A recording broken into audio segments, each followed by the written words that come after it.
Welcome to Lotus Lane Daily. I'm glad you're here. Today's wisdom is for anyone going through something hard. You know that feeling when you've rehearsed the words in the shower, in the car, walking to the office, and then your manager says, "So, what did you want to talk about?" And your mouth goes dry, and you hear yourself say, "Oh, nothing important, just wanted to check in."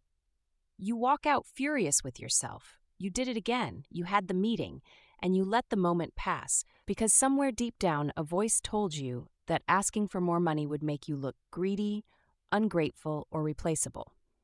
If that is you right now, sitting up at 2 a.m. replaying it, I want you to know this is one of the most common fears working people carry.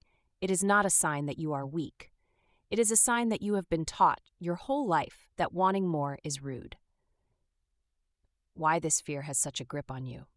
Asking for a raise feels dangerous because it puts a number on something that feels personal. You are not just asking for money.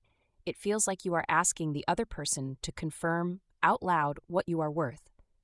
And if they say no or hesitate or look uncomfortable, your brain hears something much bigger than "not right now."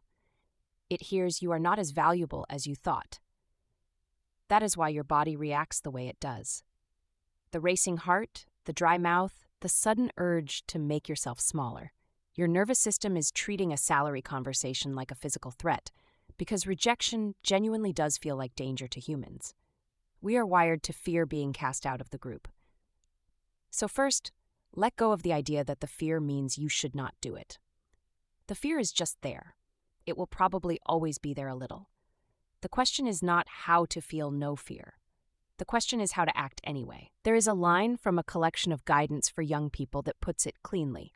Courage is not the absence of fear. Courage is feeling fear, recognizing fear, and still taking action. Read that again. You are not waiting to become a person who feels calm about this. You are going to be a person who feels nervous and asks anyway. That is the whole skill. The story you are telling yourself is probably wrong.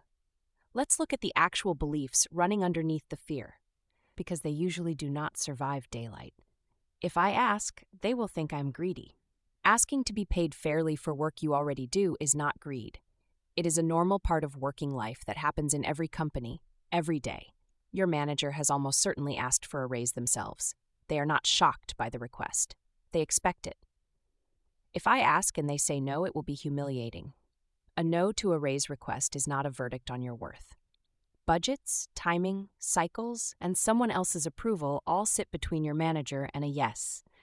A no often means not through this door, not this quarter, and it still gives you priceless information about what would change the answer. They will be annoyed that I even brought it up. Reasonable managers are not annoyed by a calm, prepared request. The ones who are annoyed were going to undervalue you regardless. And that itself is something you need to know. Notice that every one of these beliefs assumes the worst possible reaction and then treats that imagined reaction as a fact. It is not a fact. It is fear writing fiction. What actually helps? Preparing so the fear has less to hold on to. You cannot talk yourself out of this fear, but you can shrink it by being so prepared that the conversation becomes mechanical rather than emotional. Here is how. Write down what you have actually done, not vague things like "I work hard," specific things, projects you delivered, problems you solved, money you saved or earned the company, responsibilities that grew. When you can see the evidence on paper, the conversation stops feeling like begging and starts feeling like reporting. You are not asking for a favor. You are pointing at a gap between your contribution and your pay. Find out what the role is actually worth. Look at salary ranges for your role, your level, your city. Ask people in your field if you can. When you have a real number, you are no longer asking, "Please, can I have more?" You are saying, "The market rate for this work is X, and I would like my pay to reflect that." Decide your number and your sentence before you walk in. Know exactly what you are going to ask for and the plain sentence you will say. Something like, "Based on my work this year and the scope of what I am handling now, I would like to discuss moving my salary to X." Practice that one sentence out loud until it is boring. Boredom is the goal. Boredom kills panic.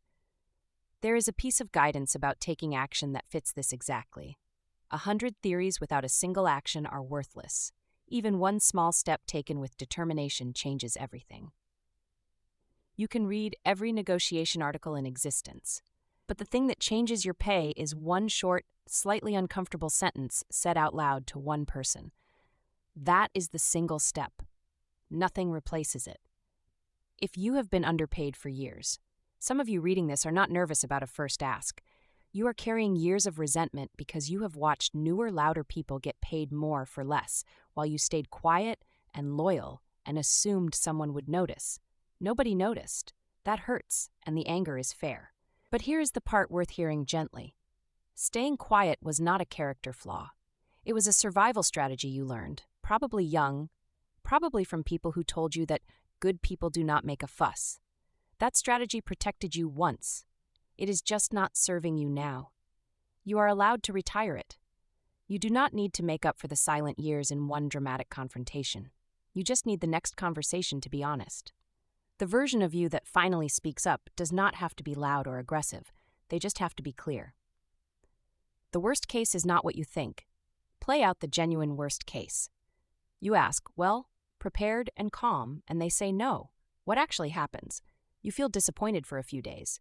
You ask what would need to change for a yes, and you get a timeline or a list.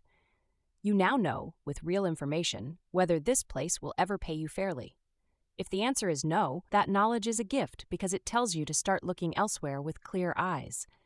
That is the worst case. Disappointment plus information. It is survivable. It is so much smaller than the lifetime of being quietly underpaid that the fear is trying to protect you into. You are not asking for a handout. You are asking for the conversation that working adults have. The discomfort you feel before it is real, but it is short. The cost of never having it stretches across your whole career. You have done the work. Now go and say the sentence. Nervous is fine. Say it nervous. The person who asks, shaky voice and all, is already ahead of the person still rehearsing in the shower. You can be that person this week. I think you already know it is time. That's the wisdom for today. If something here landed for you, share it with one person who might need to hear it too. Take it slow. I'll see you tomorrow on Lotus Lane Daily.